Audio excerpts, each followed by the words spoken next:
Can I start? Good afternoon, colleagues in the room physically, and friends in the room, and welcome to our wonderful guests. And thank you also, and greetings to colleagues who are joining us virtually. It's good to have you here again. My name is Pumla Dineo-Gola. I am research chair at the Center for Women and Gender Studies and the Saatchi Chair in African Feminist Imagination. We are absolutely thrilled to have you join us as we welcome and listen to and engage with and are inspired by the work of Professor Yolande Buka, who is an old friend of the center. Those of you who come to many of the center's events will have listened to her in some capacity or encountered her in some capacity before. Professor Yolande Buka will present a paper to us. I'll speak about that in a minute. And next to her is the phenomenal Zinhle Kanobuhlaluse.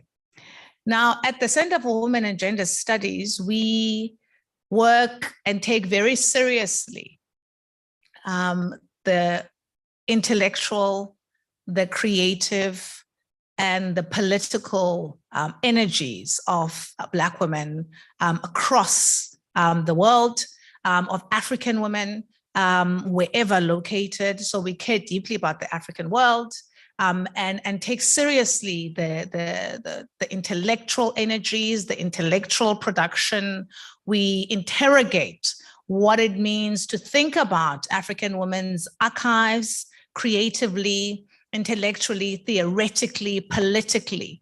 And so we care as deeply about their works produced in different sites and ways of thinking produced in different sites by women of the African world, wherever located.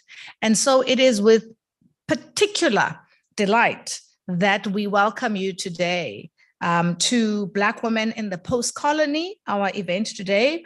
Professor Yolande Buka's been introduced many times to us before, so I'll do a brief introduction. She is associate professor in international relations at Queen's University in Canada. Her discipline, as I said, is international relations. Her work is on thinking the ways in which gender interfaces with processes of nation making, of how we think about coloniality, how we think about statecraft, how we think about the ways in which ideas travel across different locales, and intersect with intersecting with gender, how gender intrudes into ideas of what citizenship and nationhood is, but in contexts of war, as well as in contexts of democracy. As I've said, we have had Professor Buka we've had the great pleasure of Professor Buka presenting to our center before. So security, political violence, her PhD from American University was in the field of international relations. She has extensive research and on-the-ground work on policy in various countries on the African continent, the UK and Canada, and was as prolific in her previous capacity as someone whose research intervened directly into the creation of peace and understanding, peace and research on the ground, as she is as an academic now. So we're very excited to have her join us. Zinhle Kanobuhlaluse is a dual PhD candidate at the university, at Penn State University in the US. Her discipline is philosophy. She's registered dually in the philosophy department and women's studies at that university. She has worked. I mean, she's also has degrees from the University of the Witwatersrand and University of Johannesburg, and has taught at the University of Zululand. And so I think that you will all join me in warmly welcoming both our speakers today. I think without further ado, you didn't come to listen to me. You came to listen to Professor Yolanda Buka. She will present her work to us, her ongoing work with us. Zinhle Kanabutlaluse will then offer a teasing out, a discussion of some of the ideas contained in Professor Buka's work, and then we will take it from there. Thank you.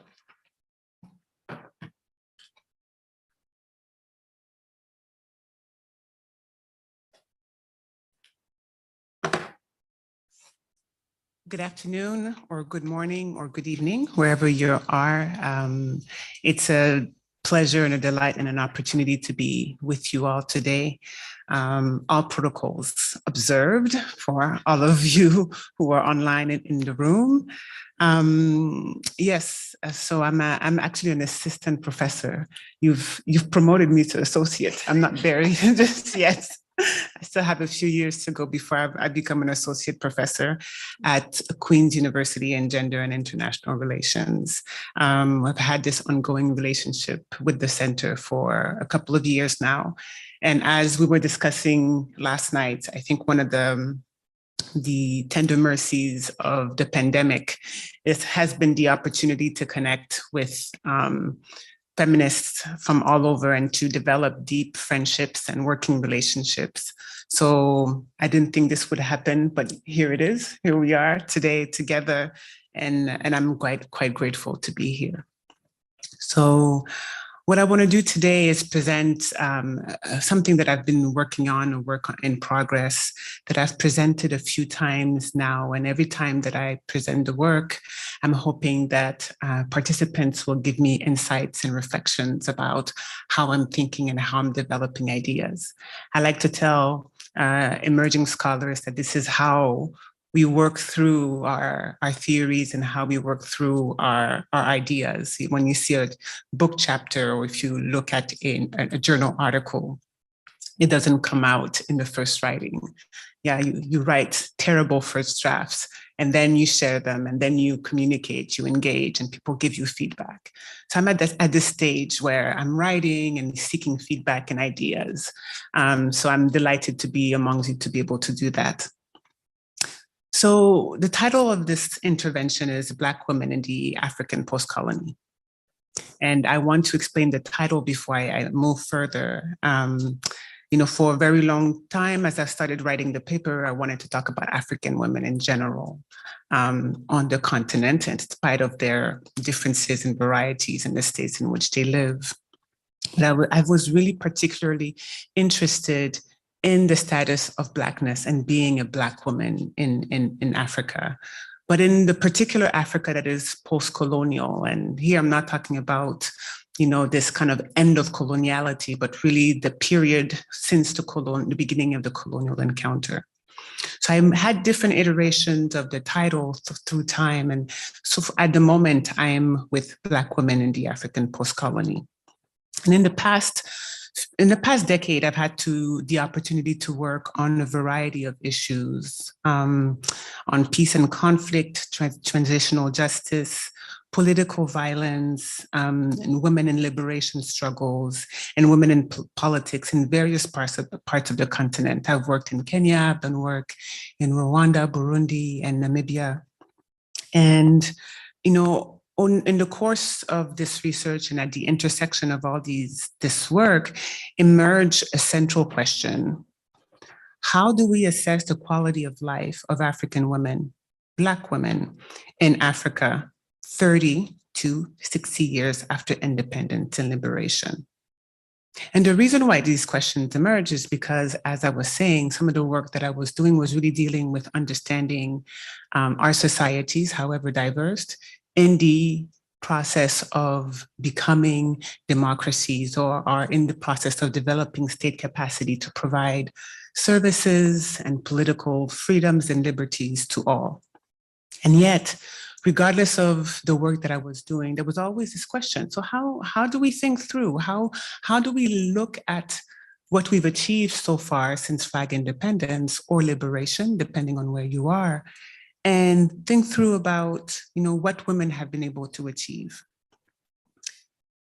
So in a book chapter that I published a couple of years ago, I talk about the various ways women have fought, contributed physically, intellectually, emotionally, and financially to the liberation of their countries, and to become full citizens in their own right in free and sovereign states.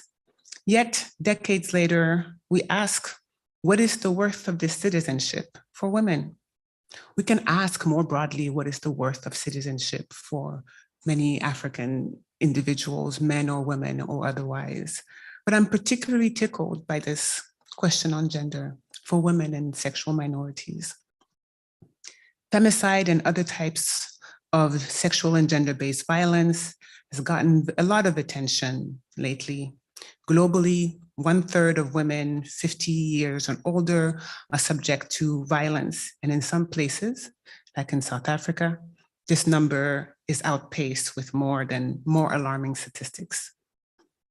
While men are more likely to be killed or to die of murder as their cause of death, when women are killed, it's usually at the hand of past or present intimate partners or other male relatives. So that allows us to dispel the myth that women are safer at home. If you're at home, nothing will happen to you. We know that this is a myth. Yeah. We also understand that this violence, this type of gender violence, is global, but is disproportionately impacting women who live in lower to middle income countries, and particularly in post-colonial settings. So today I want to interrogate whether we can obtain more analytical clarity when we intersect the fact that the modern state is often complicit or complacent at best to gender and sexual-based violence, what Mary Oxford calls the feminicidal state. And I'll talk about this a little bit later. And the other fact that trajectories of post-colonial gender relations are strongly influenced by the colonial encounter and the resounding impact of the coloniality of gender, as presented by Maria Lugones. So I want to start with a vignette, and I want to take you away from South Africa, where we're currently located, and go to Kenya in 2012. In 2012, the body of 21-year-old Agnes Wanjiru was discovered in a septic tank. She had been missing for 2 months. The mother, she was a mother, a young mother, and a sex worker who she was found 2 months after she had gone missing. She was last seen accompanied by a British soldier who was stationed nearby and near Nanyuki. Soldier X, as he's often referred to in the media, was part of a contingent of soldiers who came and went to Kenya for historical reason. There's a particular part of Nanyuki, close to Nanyuki, where you have military exercise and military exchanges between the UK and Kenya. This is part of this kind of colonial legacy, but also in the midst of the fight against the global war on terror, as they call it, these relationships have strengthened. And there were allegations that this man had confessed to the crime, but yet he was sent home. The state claimed or investigated, and this investigation yielded almost no result, actually no result, and no other suspects. So that was in 2012. Women's rights and women's rights groups and the family agitated to condemn the state's inability and inaction, I would say, towards this femicide on the heel, remember 2012 is on the heel of a new constitution that guaranteed women's rights following the 2008 and 2009 post-election violence. Eventually, despite this agitation, the media moved its attention and we no longer heard about Agnes until late last year. The news emerged at the end of 2021 when screenshots of social media exchanges between who we call Soldier X and other brothers in arms shared some unsavory remarks and jokes about the death of Agnes. And there was an expose in The Guardian, and then there was another article in Al Jazeera. But for those who paid attention, this situation was also reminiscent of the killing of a young woman in Mombasa in 1980. An American sailor at the time killed a sex worker. He pleaded guilty, and with that plea, he was able to get a reduced sentence. He was charged with manslaughter, released on $70 and 2 years good behavior. And that particular sailor was on the SSS LaSalle. There was outcry that followed the verdict back in 1980, and there was outcry in 2012. And yet, in both cases, you see two white foreign soldiers accused of killing Black Kenyan women, and barely a whisper is heard from the state. Both are linked to the global militarization of the world and the increased vulnerability of Black women in those spaces. So these stories, as I'm reflecting on my work, brings me to ask a few questions. If one of the main responsibilities of the state under the so-called social contract is to protect citizens, and particularly protect citizens from foreigners, right? And I'm speaking here from somebody who is in international relations. Yeah, so we're often focused on the state vis-a-vis other entities, other states.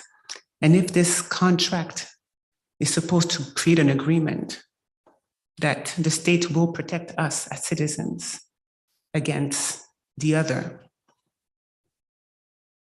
what is then this responsibility to protect us from one another? And what happens when the state is not even capable or willing to protect us from the other, from people who come from outside? Yeah? Because I'm looking at these two women, not only as ordinary citizens, but also who play a role in this international relations between the Kenyan state and other entities. What kind of protection can or should Black women in Africa expect from their state? And then the last question for me, as I think about this situation and many other situations around the world, whether we're speaking about Africa or the diaspora, is why do Black women remain at the bottom of the state protection logics of the modern state, whether they are in Brazil, whether they are in South Africa, whether they are in Cameroon? I suggest that the post-colonial feminicidal state will remain unwilling or unable to protect Black women and sexual minorities so long as we are unable to disentangle ourselves from the coloniality of gender relations. Now, I want to invite you to walk with me as I explain how and why I conceptualize a post-colonial feminicidal state, why I argue, and though I may be wrong, so I'm willing to exchange with all of you, that there is something particular about a feminicidal state, and I'll define it in a few minutes, a feminicidal state whose logics are superimposed on the African post-colonial state at the intersection of neoliberal militarization. Along other feminists, I challenge the myth that some IR scholars kind of put forth that the state is this kind of entity that protects its citizens. Yeah, this kind of more traditional IR conceptualization of the state. And I, along with other feminists, I call what I call the manly state is not a guarantor of safety. And I think, in fact, not only is the manly state not a guarantor of safety, but the post-colony, who's supposed to be the purveyor of safety for Black people in Africa, and African in the post-colonial state that is supposed to claim sovereignty and independence and therefore protection for its citizen, is also a myth generally, but more specifically for Black women. So let's talk about this feminicidal state. Yeah. The concept of femicide we're familiar with. Latin American activists, have made the distinction between what they call femicido, the murder of an individual woman with impunity, and feminicido. So femicido, feminicido. And they call feminicido the state complicity in gendered structural harm. Mary Hawksworth developed the concept of feminicidal state as one, and I quote here, that actively or through omission creates political, legal environments that reaffirms and reproduce class and gender-specific modes of male power by maximizing women's vulnerabilities. Yeah.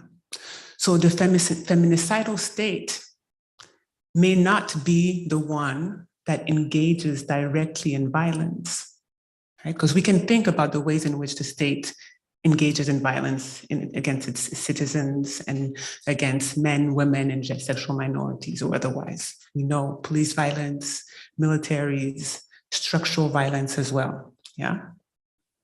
But here we're looking at the way the state, deliberately or through omission makes women more vulnerable. Yeah. So we're looking at the ways in which domestic violence or intimate partner violence is often neglected, set aside, when particular other types of crimes are punished much more severely, for instance. And this is not unique to this country. It happens in other places. If you carjack somebody with a weapon, with a deadly weapon, you are likely to do longer time in prison than if you rape a woman. Yeah. So this here is a concept that I think has been very useful in my teaching and my research to kind of look at the implicit, explicit ways in which the state is complicit, but also what kind of omissions increases women's vulnerability. So I want you to keep the concept of the feminicidal state in your head as we revisit some concepts such as the coloniality of gender. It was coined by Maria Lugones, but feminist scholars from around the world, including our Africa, and more specifically Nigeria, that I think, Oyewumi, for instance, as somebody who talked about, spoken and written about the impact of Western colonialism on gender relations. It's not that the pre-colonial era was a state of utopian gender equality. I think we all understand that that's not the case. But the research on indigenous communities in North America and in West Africa and in other places clearly demonstrates that societies had more flexibility, fluidity, and possibilities, which was illustrated by a more flexible kind of concepts of gender relations that frustrated this idea of the eternal, ancestral, and uniform binary correspondence between power and sex. Yeah. So understanding this coloniality of power then opens a door or an investigative window for us to interrogate what was lost in the colonial fire. What kinds of protection did women have in our pre-colonial societies that disappeared with the advent of colonialism? What was reconstituted, negotiated, and transformed into what we today call tradition, which then takes me to the concept of the invention of tradition. Now, please don't accuse me of saying that tradition does not exist. That's not what I'm saying, and that's not what other scholars and other feminists are saying. But we need to think critically about what we currently call traditions, as we try to reclaim our pre-colonial identities, or as we try to renegotiate new identities in the post-colonial order. There are some of the ways in which the practices and the ways of social ordering that we consider tradition are often tainted by the logics of colonial imperative. So one needs to ask, who benefits from what we call tradition? Yeah, what kind of curiosity, or as Cynthia Enlow would say, what kind of feminist curiosity do we have vis-a-vis tradition? Who benefits? Where do these traditions come from? And to be honest and to be fair, how can we renegotiate norms of social ordering and being as societies? Because with the invention of tradition also comes this idea that traditions and norms and social ordering always have to be constant, when we know actually that the only constant thing is change and evolution and negotiation. Yeah. So if we do, after a deep interrogation, realize that tradition is indeed tradition, do we have to stick with it? Or can we not renegotiate it? And what kind of engagement as society do we need to have in order to rethink these interaction? But there is, in so many ways, and I have a few anecdotes that I can share later about the ways in which people talk about tradition in a very static way, or in a way of forever. And in reality, you realize that these traditions actually were in many ways brought about by the colonial encounter, and was often a negotiation between colonial interest and our native elites. Tradition, invented or not, are powerful agents of status quo.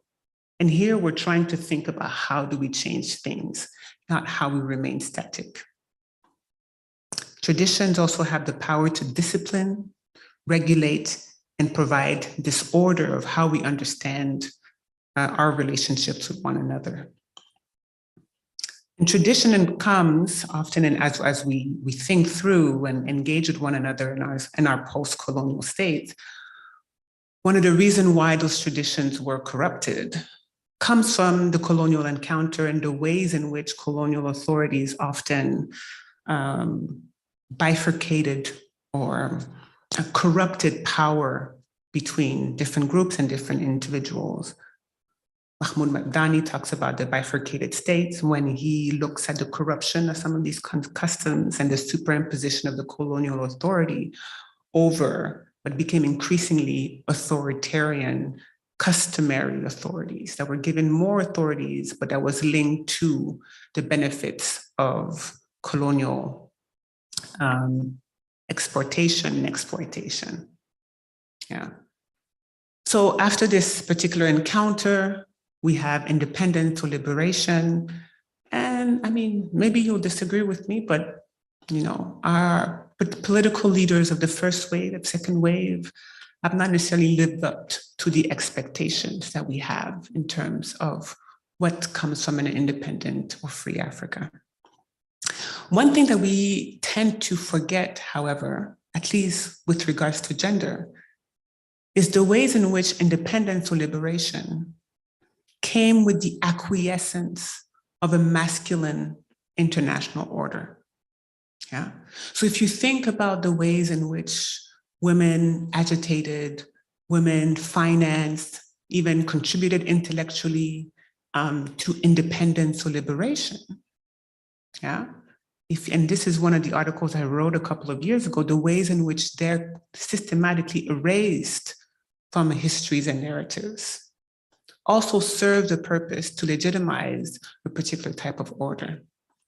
Yeah. So we talk about the fathers of the nation, the fathers of the state, often relegated to menial work or insignificant labor, the ways in which women contributed, excuse me. And there's another interesting conversation that we can set aside for another discussion about what we call essential, what we call necessary strength or power, or masculine power and feminized power as well. So does holding a weapon and shooting, is holding a weapon or shooting a weapon more important than feeding the troops? Is it more important than relaying information? Is it more important than logistics? Is it more powerful than everything on which this particular action stands on? That's a conversation for another day. So independence comes with the acquiescence of a very Western masculine world order. So this is the world in which our states are operating. So when you think about the global war on terror and the ways in which some of some states in the continent and elsewhere have used this particular world order to get funding for security, to get funding for training of armed forces in the name of their participation in this war, has then been turned around and used against their own citizens. Yeah. So when we think about this, and I'll actually cut this short a bit, because I wanted to talk a little bit about the ways in which racial and gendered capitalism also enters into this logic. And if somebody wants to ask a question, they're free to do so. But I go back to Agnes, yeah, because she's the one with whom I started this journey. And I go back to Agnes and I think, okay, the concept of the feminicidal state is very useful in understanding how states can become complicit to violence against women. But in Africa, we're looking at states that have been in many ways shaped or misshaped by their colonial encounter. Is there something particular about this post-colonial era, yeah, that makes women actually even more vulnerable, particularly Black women, more vulnerable to violence in their own homes, in their own streets, and in their own societies? So as I continue to try to use this concept to see if I can get more analytical sharpness or analytical strength, I continue to look at this intersection and see what kind of nefarious effects it has. Those who know me know that I actually have quite a lot of problems with the modern state. What does it serve us? And particularly what is the potential of the modern state in the post-colony to bring women, more specifically Black women, the rights and the conditions that are the most conducive for their full fulfillment. Thank you.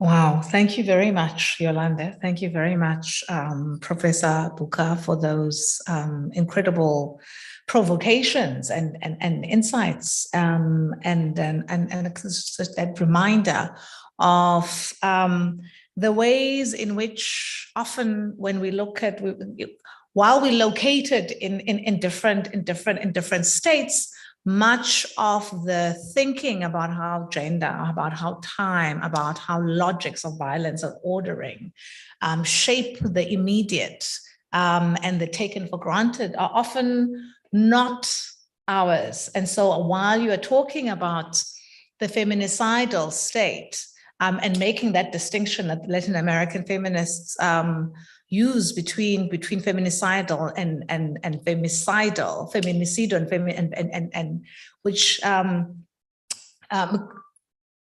and using those anecdotes from more or less contemporary Kenya. I'm sure that many people listening from South Africa, many people listening from Uganda, many people listening from Namibia, many people listening from Swaziland could imagine similar anecdotes, not just in the immediate moment, but also then that incredible reminder that you give us of the echo, right? That there may be outcry in 2012, but actually this outcry in so many bears more in common with something that happens in 1982 and maybe happens again, or previous to that or cross, than the often taken for granted assumption that we're making a certain kind of progress. And so thank you for helping us trouble some of those connections and what connections we use. And of course, as someone who both studies states and problematizes states, challenging us again to think about the work that, of course, we have to continue to do to shape and to challenge how states and legality work, but also the limitations always.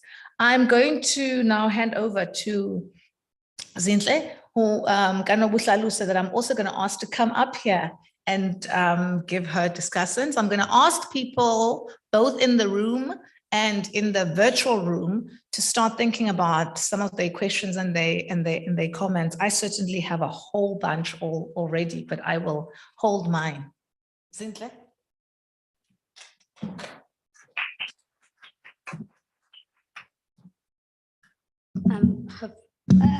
There we go. So thanks, Prof. Dinokola, for the introductions and making the connections, and Prof.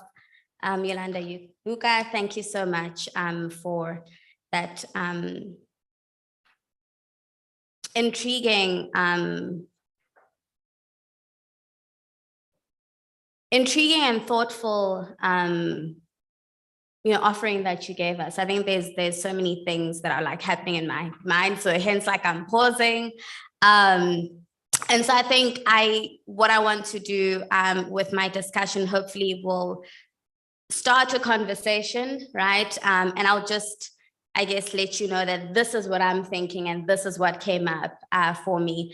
And the first is to, I think, appreciate you for placing Lugonis and Oyume together in conversation, because a lot of the times there's always like the focus on the coloniality of gender, which also erases the work that Oyume has done. So I think that was like a very important intervention, and to remind us that these people are always in conversation.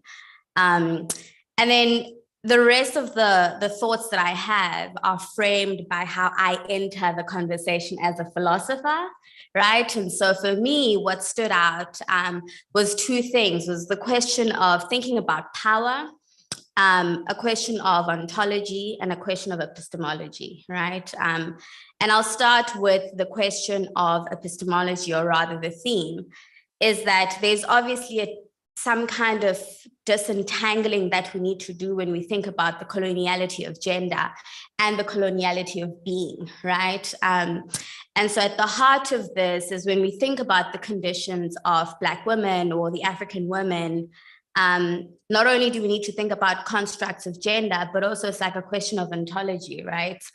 Without falling too much into the discourse of Afro-pessimism, there is the acceptance that, or at least the starting frame, that the Black woman has no ontological standing, right? So if we start from that premise that the Black woman has no ontological standing, then why will we assume that the state will care, right? So that's, I think, something that I think you could problematize and think about. And I know it falls into the discourse of Afro-pessimism, but I think the state's responses and this notion of feminicide also points to that, right? Is that the Black woman has no ontological standing. So we first need to address the question or the notion of ontology before we can even discuss gender, right? And for me, that is also related to a question of epistemology, right? So the narrative of Agnes, or even just like the killing of Black women and African women, it's not about just only killing their bodies, but also what they can produce and the knowledge that they can produce, So when I think of the notion of feminicide, I'm also thinking of an epistemic feminicide, right? Because if you're killing the body on its own, right, you're also killing the knowledge that can be produced. And you're also killing Black women who can produce that knowledge thereon, right? And the state's responses to any form of knowledge that is constantly being produced by Black women. So those are some of the things that I think really stood out for me. The next, I think, has more substantial standing is just thinking about power and the space of liminality, which attends to the particular forms of power and subjects that emerge from the space and time of liminality.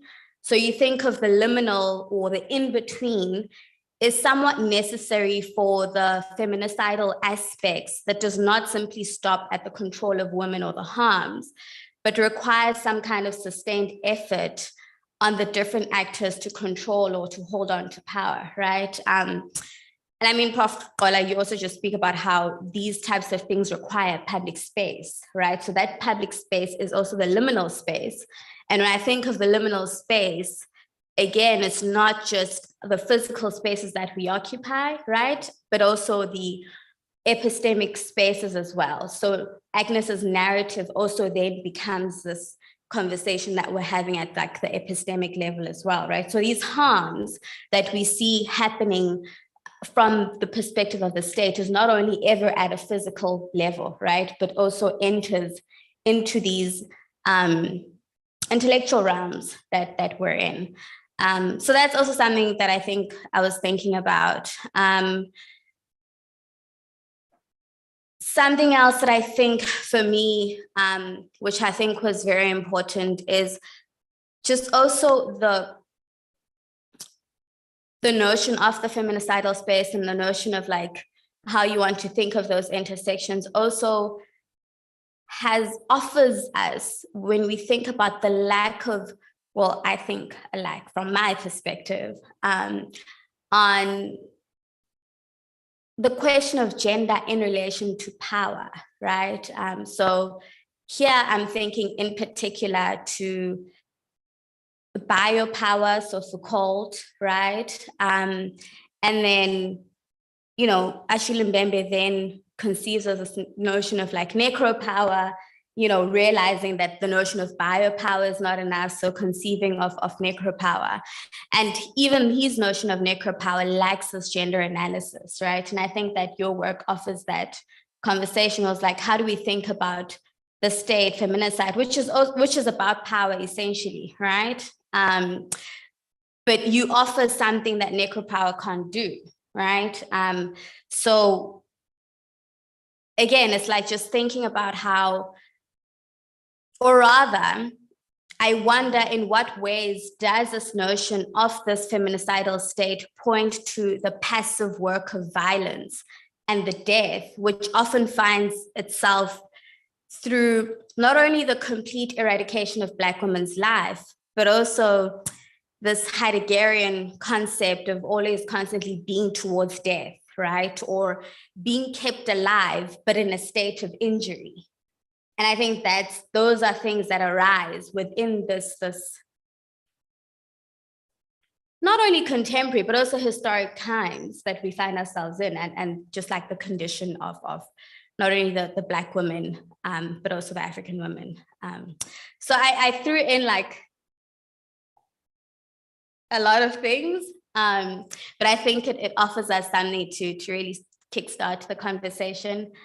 So to synthesize, it's like, power, biopower, necropower, just this like the ontological standing and the epistemic standing of the Black women and the state's responses to that. So thank you.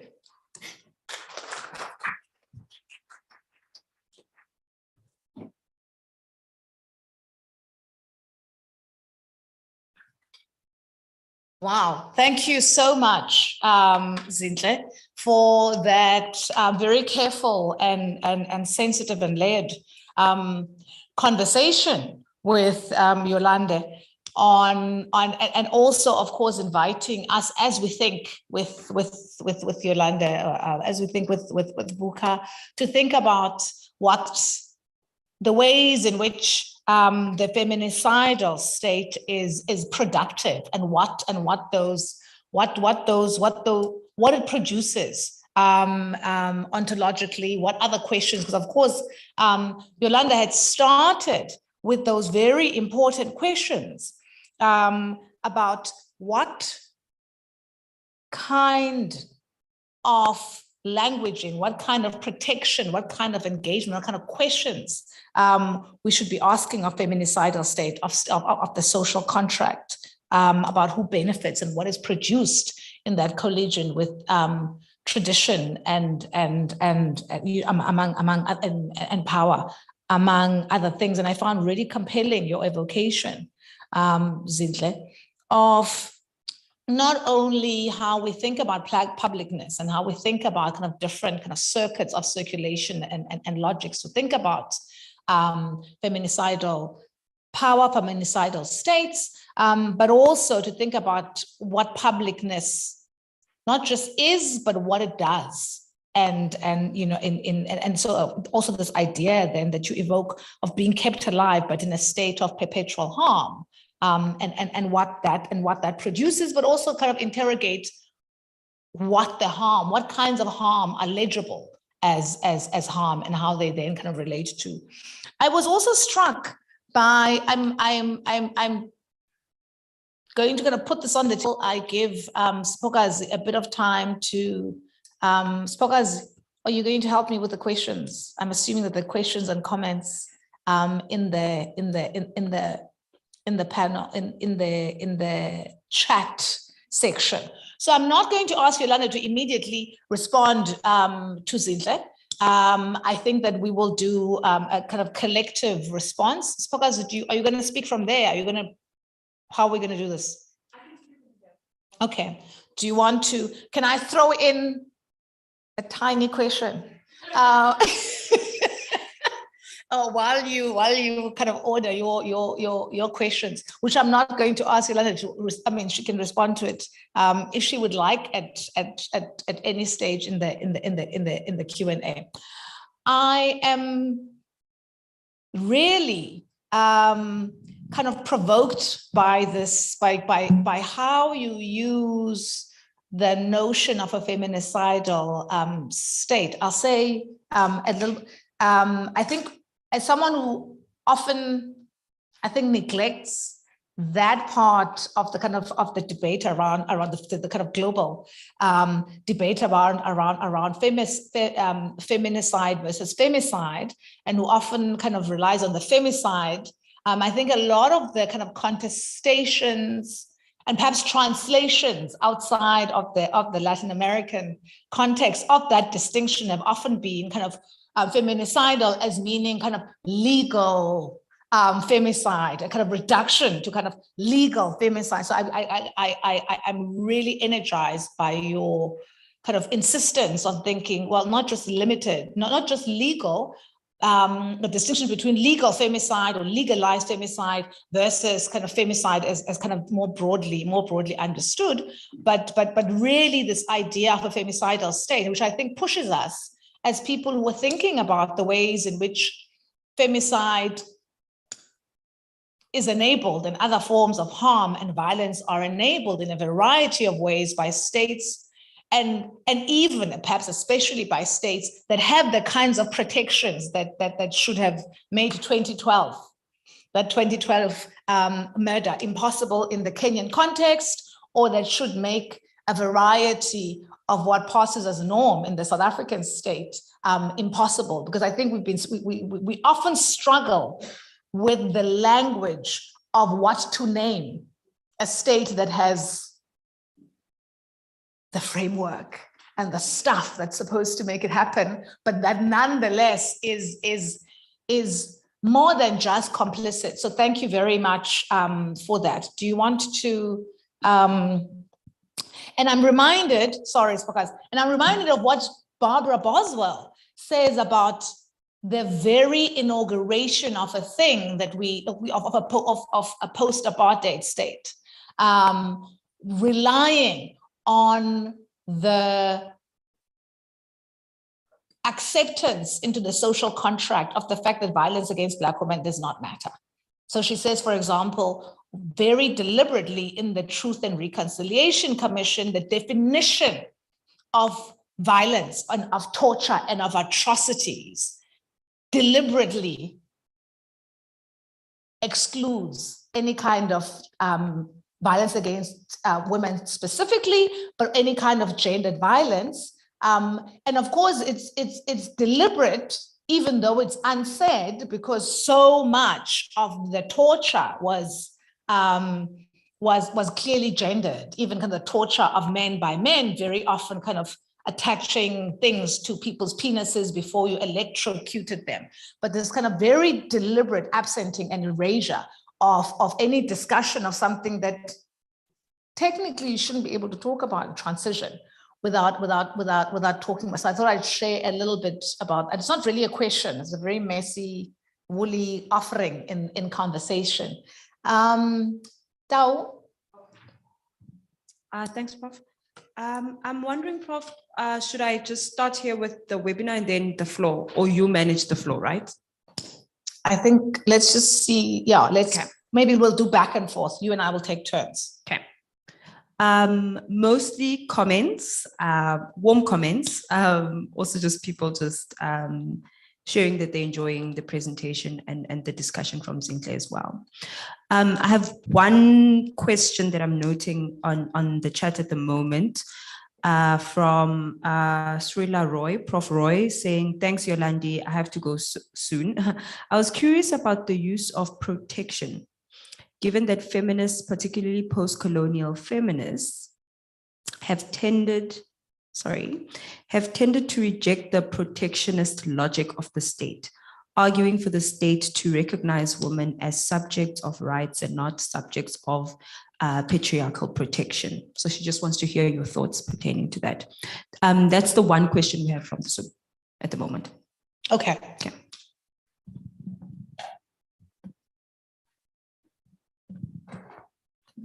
No, she has to come here. What? There? What? Sorry. The mic. Okay, great.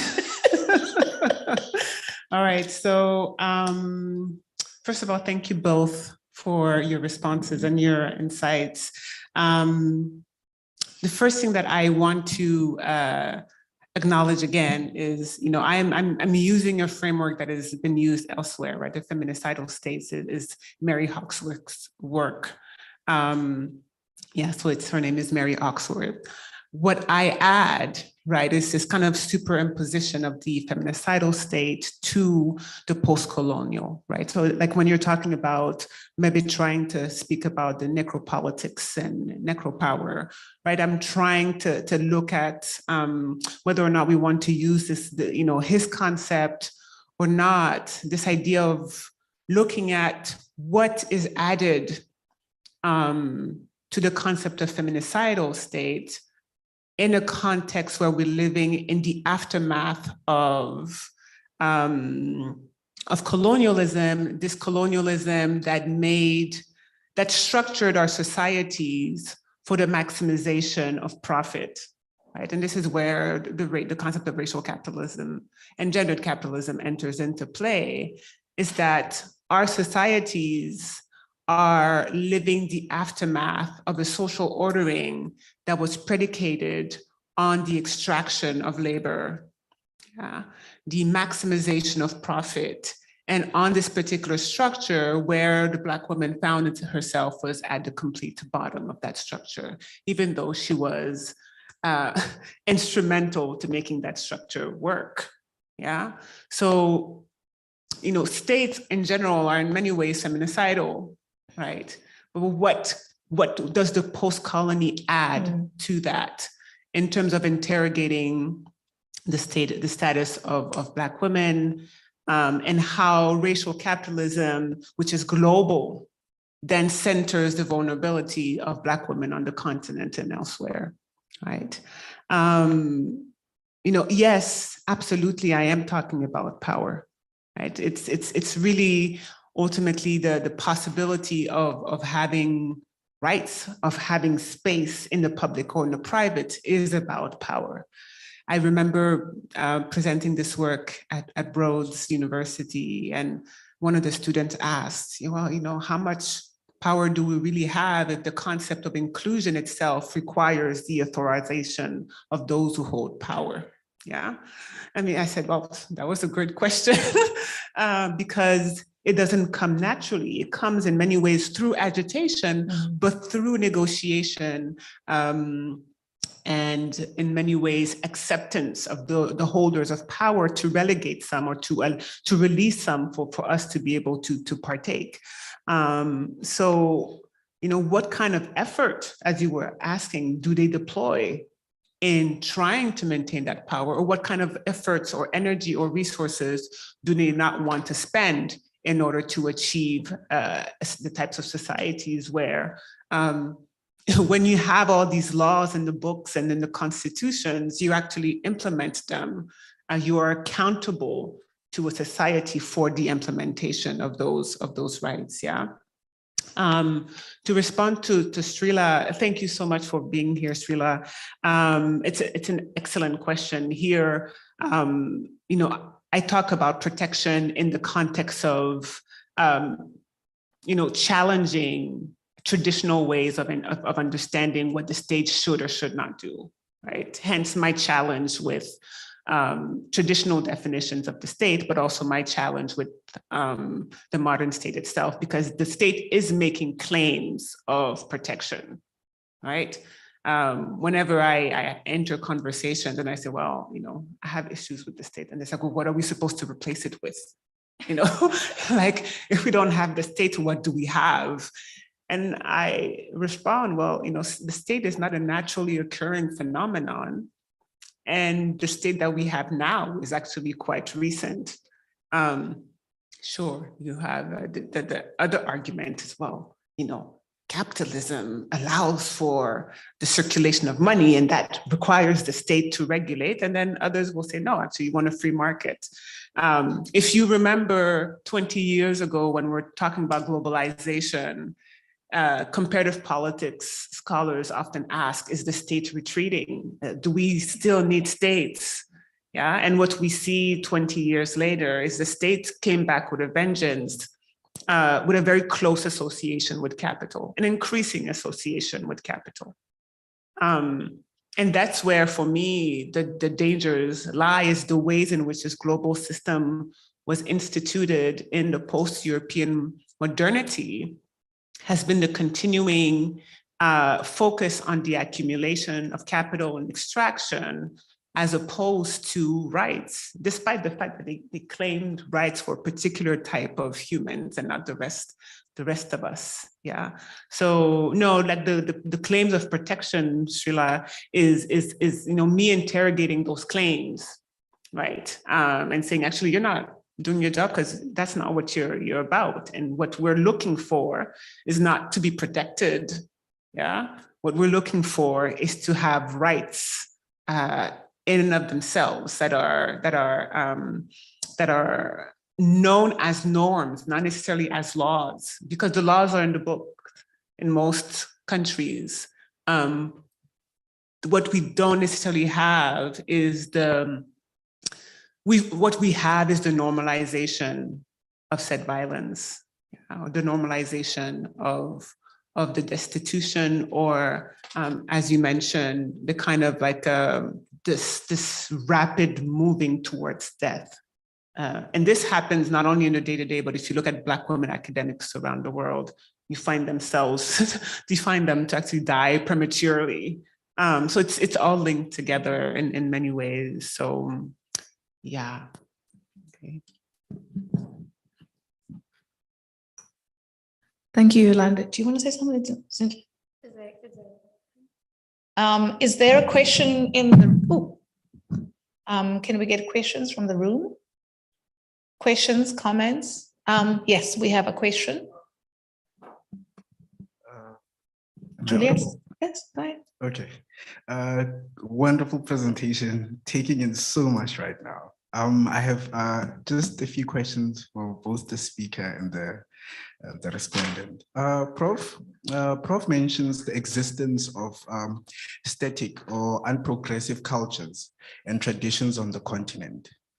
And I think we see this in the context of, the kind of leadership that we find and how we also tend to see unprogressive or authoritative regimes on the continent.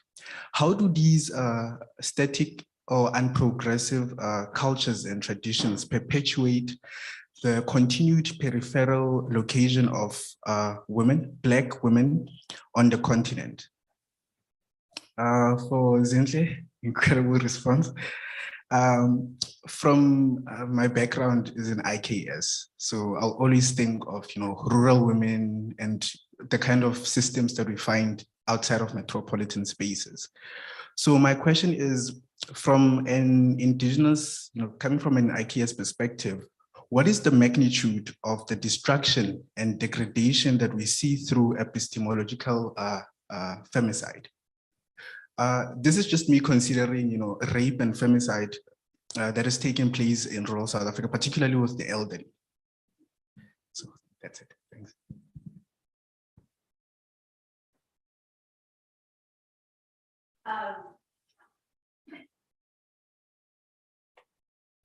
Thank you. What's your name again?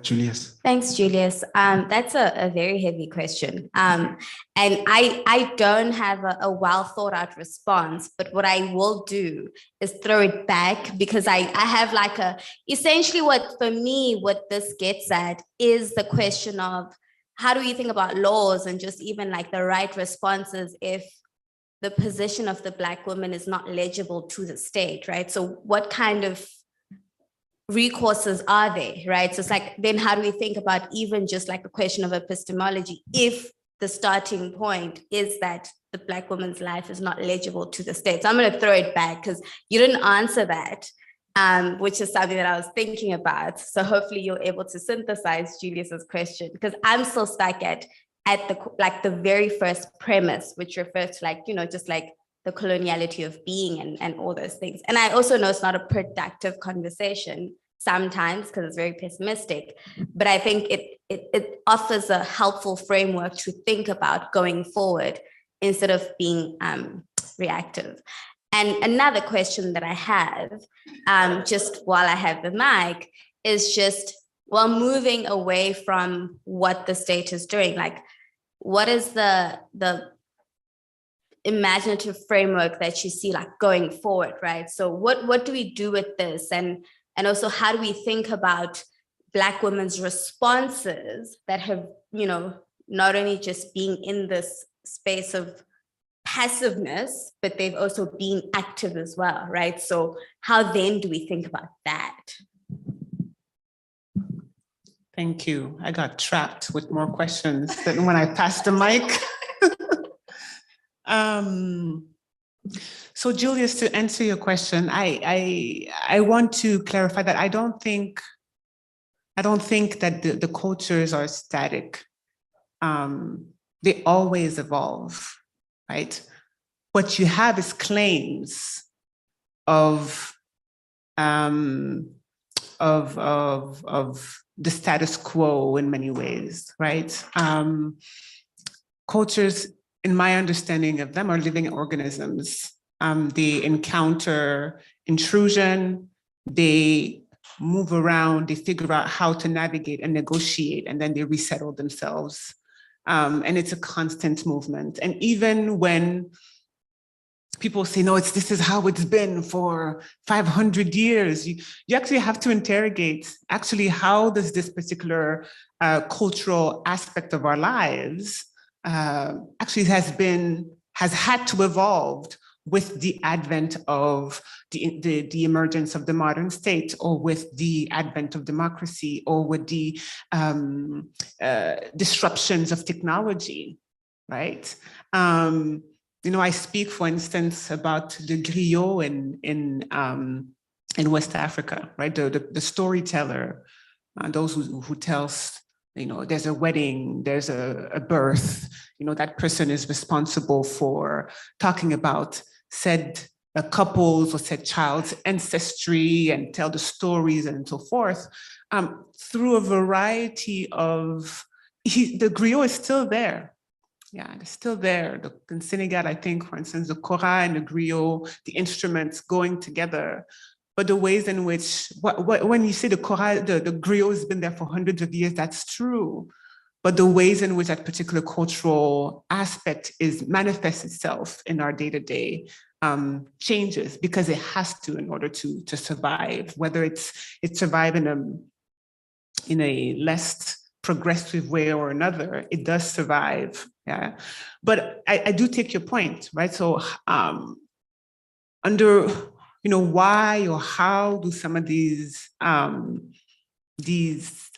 parts of our cultures sometimes perpetuate kind of the condition of Black women? Like, one thing that I want us to be careful to is that it's not unique to our space, even in the country where I currently live in Canada, it's not until like 1970s or something, a woman could go open, and like in Quebec, for instance, like it was not until the 1970s that a woman could go and open a bank account in her own name, for instance, right? So there's also various myths that are created in the international that makes it seem like the West is more progressive than the rest, yeah?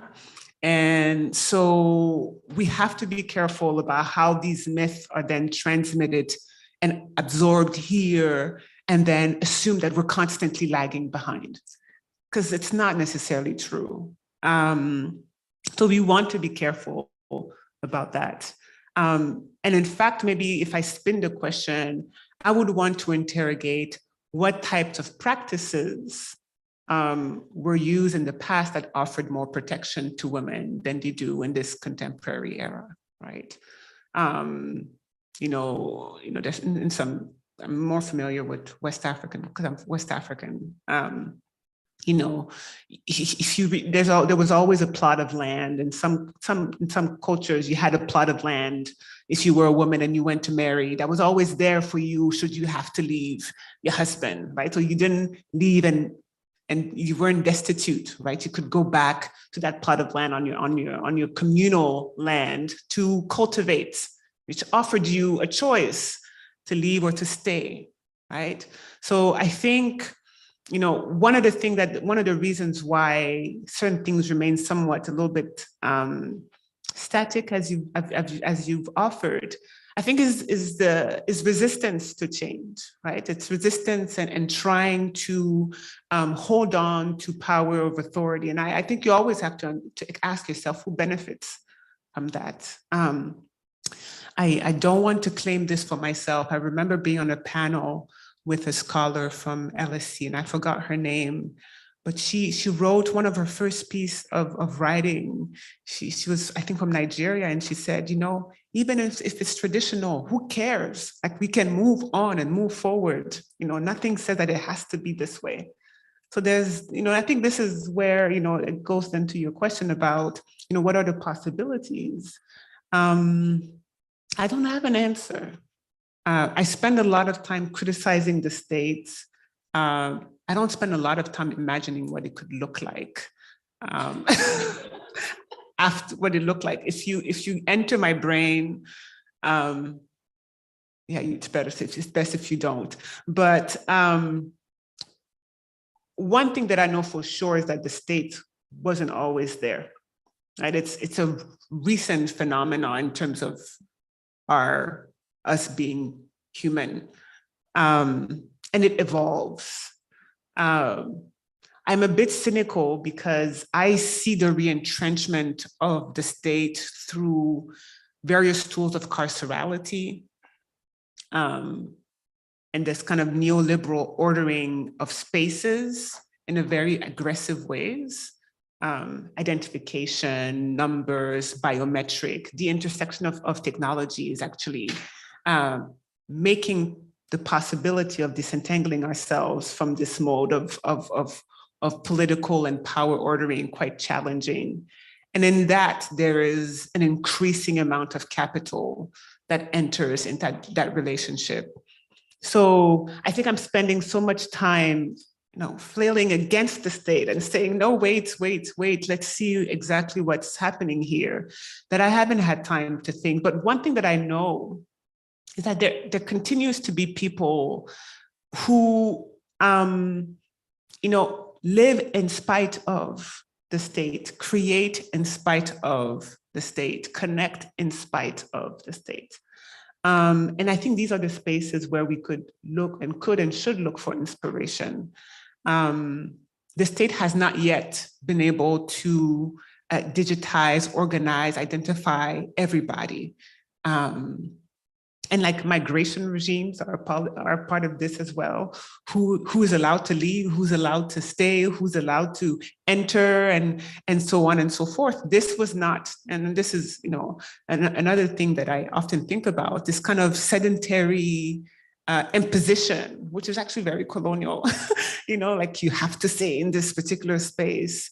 Otherwise you need to have a pass, or you have to have authorization. Like, look at where these things come from. There used to be a time where the space in which that your community is occupying is no longer producing or is no longer conducive for living. We would pack up and move and go somewhere else. It's actually increasingly difficult to do this. In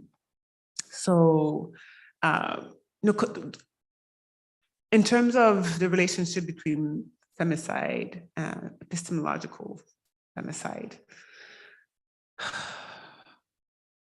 it's a very relevant question. And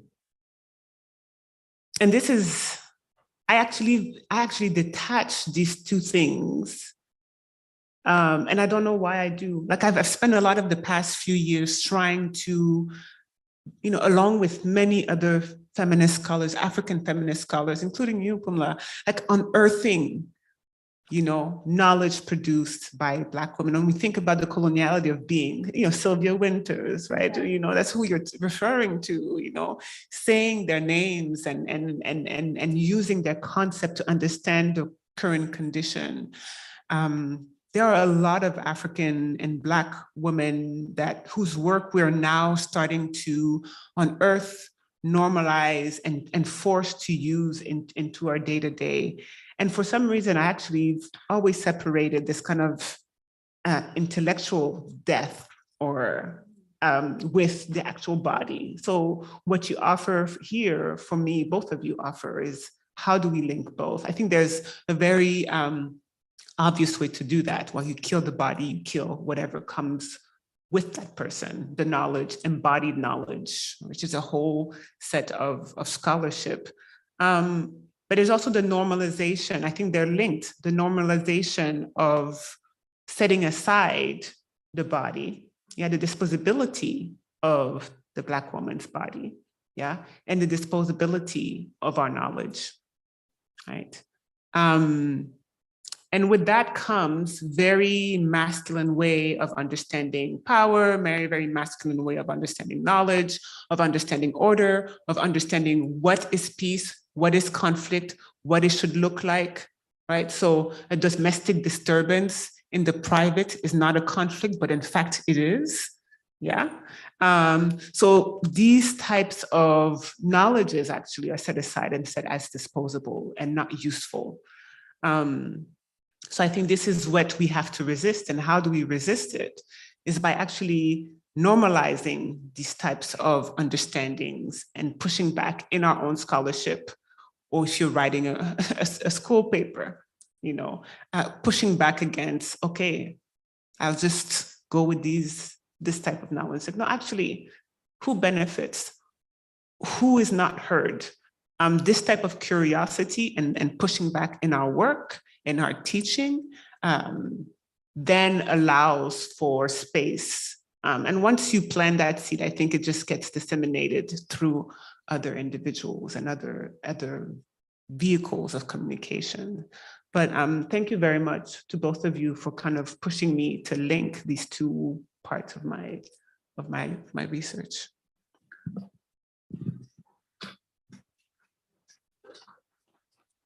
Chanel?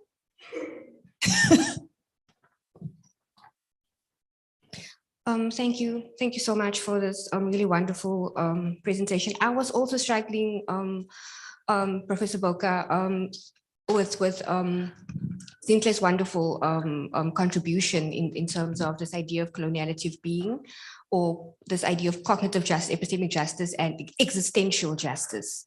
And so I'm just going to, I just need some conceptual clarity because I'm also struggling to make that bridge. Again, thank you so much. It's really wonderful to listen.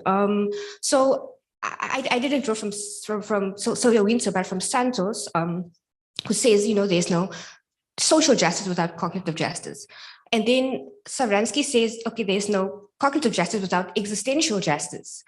And here I then link it back to Zinhle's point, where she says that Black women have no ontological standing. So if you kill the woman, you are then killing the knowledge that they can produce. So looking at this colonial matrix, or coloniality matrix, can women then be seen as thinking subjects in the first place?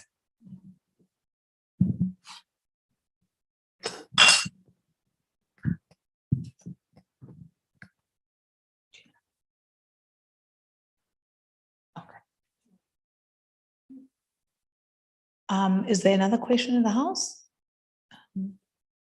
Yes, Kama. This is quite an interesting conversation, and I liked what Zinhle said about the work of Foucault. And in one of his works, he says that discourse, the state controls what can be thought, what can be said, what can be spoken. So I think this control of the state and Mikhail Foucault's work, especially in governmentality, as well as the technologies of the self, in how we have come to self-objectify ourselves as women. You, Professor Boka, you just mentioned quickly about masculine knowledge and how we have come to think like that.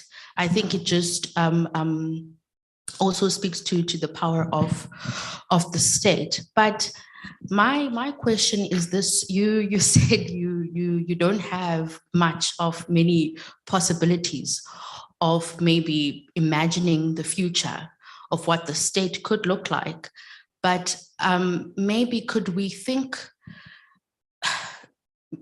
towards unity of Africa? Because I don't think maybe it could be possible as individual states to do that. Libya tried it, and the wrath of the global north, we saw what happened there. And, you know, I've got all these thoughts in my mind, and, you know, the definitions of what justice is, you know, that's quite a contested issue. But also the importation of, you know, democracy. Democracy means different things in different African countries, and how that ideology is implemented.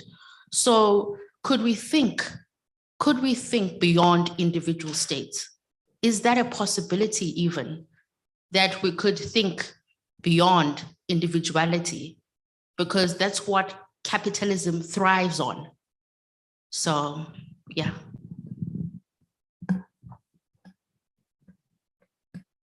Two very challenging questions.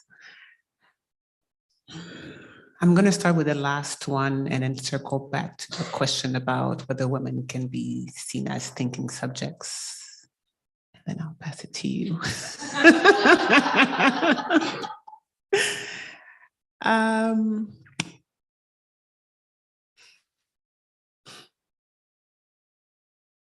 I would, with regards to whether unity could be the alternative, thinking beyond the individual states, the relationship between individuality and capitalism. Adam Getachew, a political theorist, has written a remarkable work, World Making After Empire,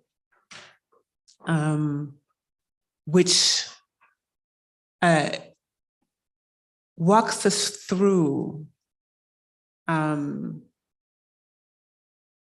of the evolution and development of Pan-Africanist ideas on the continent. You know, from the I think if I'm not mistaken, 30s and 40s and on until after independence. Nkrumah is remembered for saying it's unity or death, right? Kind of this idea that either we unite or we'll wither and die, or we'll continue to be exploited. Part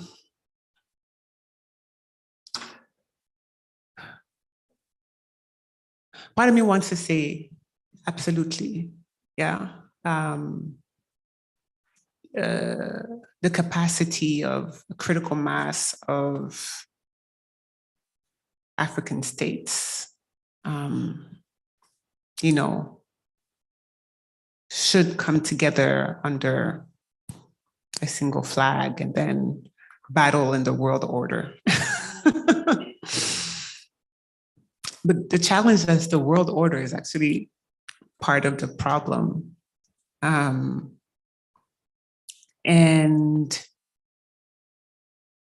the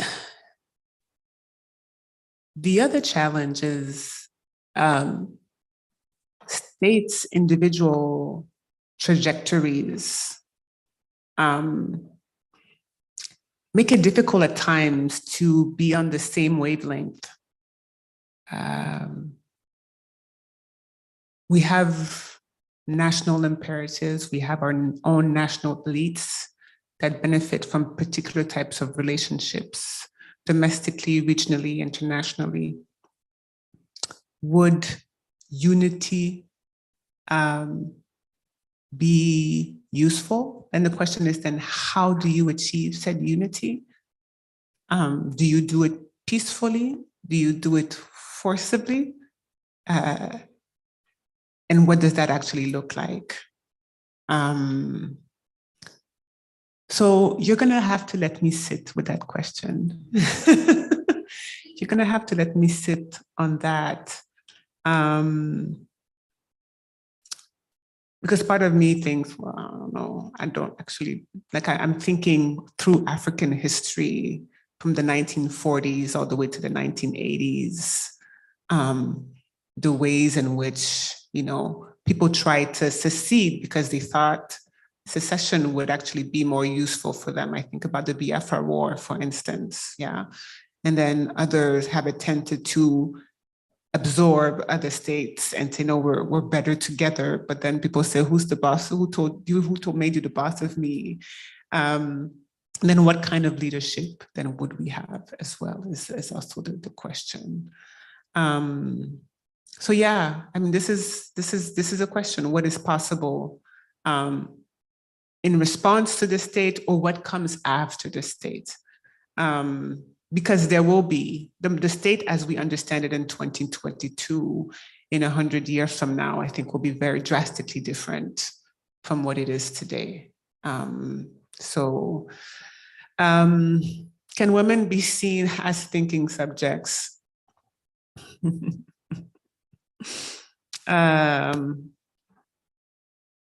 They should, they are. But in the coloniality of being, one thing that Sylvia Wynter does is, and I'm not very well versed in Sylvia Wynter. My colleague, Catherine McKittrick, is the expert. She also teaches at Queen's, so I like to brag a little bit because she's a friend of mine. we take the train together sometimes. You know, in the coloniality of being, something that I'm grappling with is, you know, but not just in the coloniality of being, like Sylvia Wynter in general and broadly talks about the man, right? The representation of the man in contrast to the savage, right? And the man is not the man it's himself, but a manifestation of a being that is masculine, white, elite, And I had a debate with another philosopher recently, and he was like, no, make sure you understand, she's not necessarily talking about man as gender, right? Men one and men two, yeah? But what engenders culture, which allows to make the distinction between the savage and the man, is actually quite biological, right? And here is not an attempt of exclusion of men and women or sexual minorities, but the reproductive process, biological, and the passing down of norms is actually quite biological. So when Descartes says, I think, therefore I am, kind of this like Western modern idea of being and thinking, even if you didn't want to challenge that notion, which I challenge, in many ways, I reproduce what you are, therefore I am, is also another way of that one could look at it, right? And it's very imperfect. I'm just thinking on the fly. I'd have to write it down and then think about it properly. But this is still the nucleus of reproduction of culture and biology as well. The female reproduction, which I understand is different between the female and the woman, so I don't mean to make any statements there, but can women be seen as thinking subjects? The status quo or the perpetual backlash that we see wants to say no, and yet women thinking every day make the lives we live livable, and so they do, in spite of being denied their existence. And I'm going to pass them. I agree. And I did want to clarify that the notion of coloniality of being is Sylvia Winter's work. Can women be seen as thinking subjects? Yes. But obviously the question, which is very much related to the question of like, what is the function of the state? The question of, can the woman be seen as a thinking subject? It all depends on who you ask, right? And what function the answer serves, right? But just drawing connections with that question, and something that you are saying, that you oftentimes were seeing the distinction or have thought about the distinction between like the body and the mind, very much is a reflection of the project of the Enlightenment, right? And which is also a project that feminist scholars have been resisting. And so for me, even when the state kills the physical body, it doesn't stop us from theorizing thereon, right? And so, for example, for Gola, you speak about creative theorization, and I think that even that creative theorization is a response, right? It's like, well, even if the body has been killed, we're also able to theorize and think about what, but Budoron refers to like thinking of the granularity of the archive, right? So that's the work that is at play. And for the North American scholars, I mean, it's what Spillers refers to critical fabulation, right? So it's being able to theorize from the narratives and their on. So whilst Agnes might be dead, they can't stop us from theorizing and thinking about their bodies in ways that matter. I had a question to ask you, because I think it's questions that arise from the questions. And so something that I think that the questions ignited, the question was the question around visibility, right? So now, a lot of people would argue that because of social media, there's so much visibility, and people are saying, no, it's because people are reporting and because of social media. But like, there's a question of like the stats and the numbers and blah, blah, blah. But I am interested in just the relation of the state as this visible apparatus, right? So it is visible in certain aspects, right? And what then that does to notions of the femicidal state, right? So in other spaces, the killing of women is not visible in certain spaces, but then the state is also being seen as visible, right? So what role,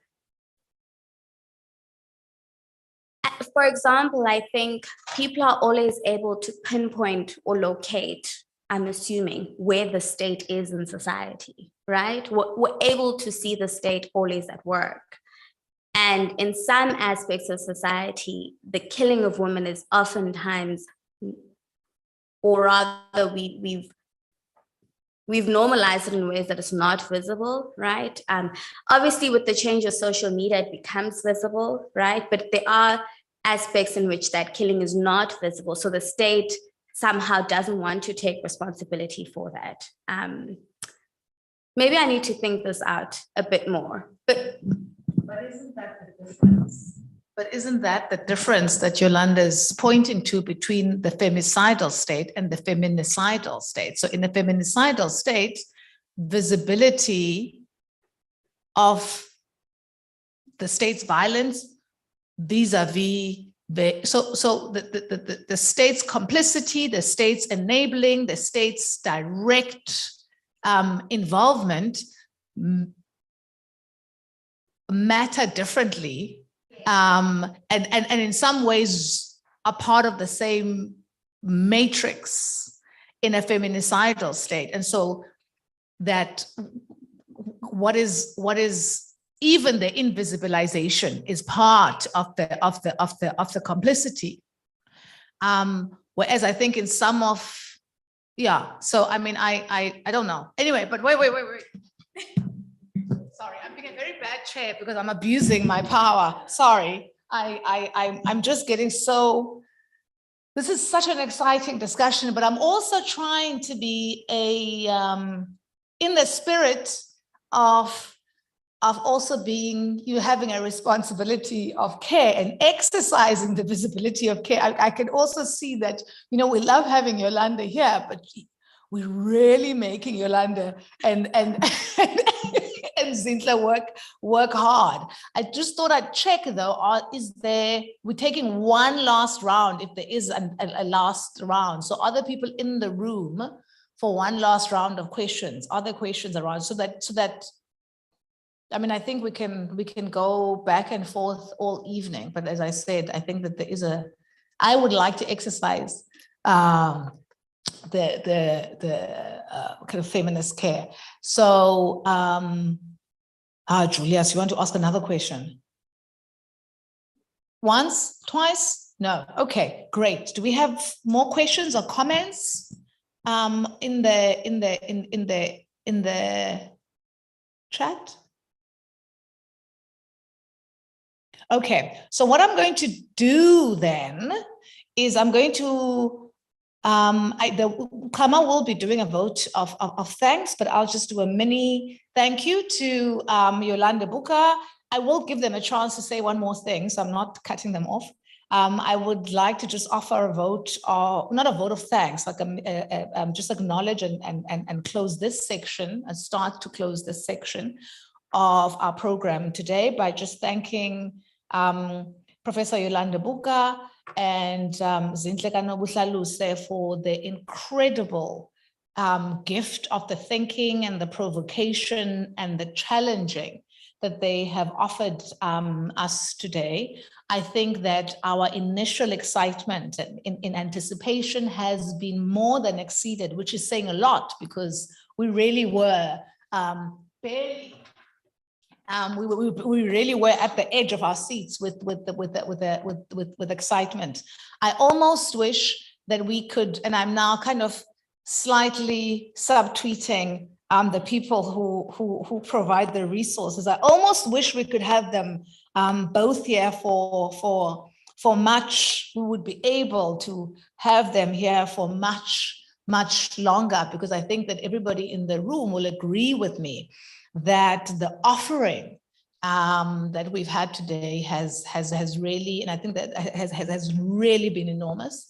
And I think that the incredible discussion and questions from the colleagues in the room, in the physical room and in the virtual room. And of course, the conversations between our two speakers today have really been an incredible measure of the richness of the theoretical provocations that Yolanda has offered us in a range of directions. I'm not going to add a question or a comment. What I'm going to, although I do about tradition, but I also, what I'm going to do is I'm going to ask Zinhle and Yolanda to give us the closing comments, and I'm going to hand over to my colleague, Kama, who's going to do the official vote of thanks for us. So over to you, Yolanda, and then Zinhle, your closing comments. Well, it's been a pleasure. It's been an absolute pleasure to be here. I think we could continue exchanging, and we are likely going to continue exchanging on this for quite some time. But I wanted to thank you all in the room and in the virtual space for sharing your thoughts and reflections, but also for offering some insights into how I can sharpen this concept of the post-colonial feminicidal state trademark. I add next to it because you know how it is now, everything is online. I'm just joking. But what a generous space. What a generous space this has been. Thank you so much for inviting me. It was an absolute pleasure to meet you and to share the stage with you and to continue to develop our intellectual and otherwise relationship in the future. It's really special to be able to come to a space where you can share work in progress and feel the energy in the room, physical and virtual, to kind of to nourish me and continue to do the work that I do. So and that we all do. So thank you very much. To the up and coming, soon to be doctor. Thanks, Prof. And thanks everyone for the questions. I am excited for what will come out from, you know, just thinking about gender in the post-colony and just the connections between epistemology and ontology. Like, I am more excited about that. And I look forward to engaging and thinking and being in conversation with you. So thank you.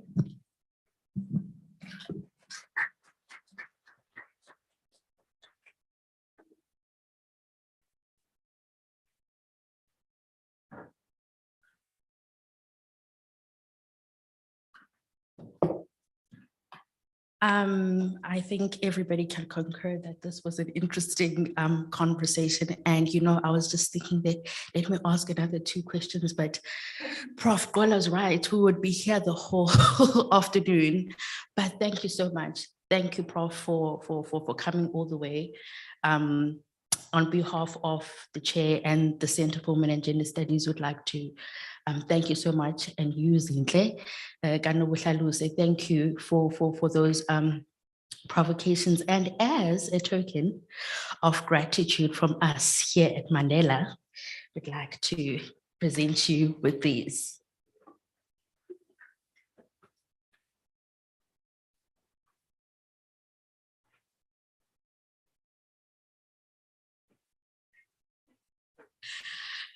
All right, and first I'd like to thank the DVC for engagement and transformation, who joined us virtually, as well as the Dean of the Faculty of Humanities, Prof. Maseko.